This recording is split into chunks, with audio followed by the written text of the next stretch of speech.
love to introduce our latest innovation, Moses, our motorized offshore environmental sensor.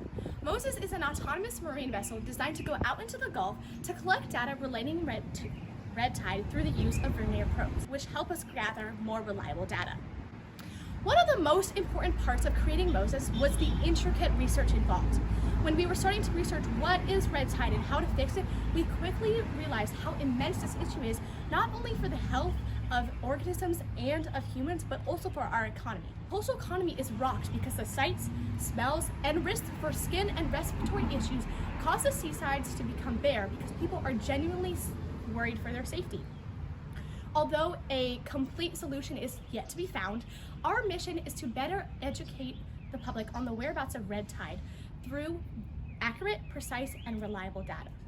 Testing as of right now includes humans or volunteers going out into the Gulf to collect water samples and bring them back to the labs. Because Moses does not require volunteers to be on board, it allows Moses to autonomously gather data samples rapidly, send them to a cloud, which then they can be sent to state-operated websites where people can access this data. As we've previously mentioned, red tide is a harmful algae bloom that plagues the Florida coasts every single year. Red tide is mainly detrimental in two ways. One, to the health of marine life and humans, and two, to the economy. Primarily, the health of marine life is detrimented, with thousands of marine animals being killed every year due to the lack of oxygen in the water.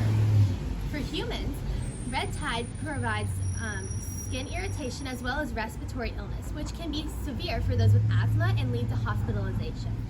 For the economy, red tide causes an effect known as the red tide ripple effect. Basically, due to red tide being in the area, customers are deterred away from visiting coastal businesses, and it hurts our tourism industry, which is one of the main industries that Florida is based off of. We've talked to multiple businesses and various sources who have explained their problem with red tide. Notably, Fresca's Waterfront Bistro stated that it is impossible for their business to operate while red tide is in the area because they simply do not have the accommodations to move all their customers aside. Moses has a fiberglass base body and is finished with paint and a gel coat that makes it waterproof. In Moses, there's two microcontrollers.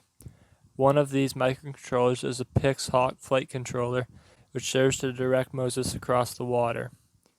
It uses compasses, GPS, gyroscope, and telemetry.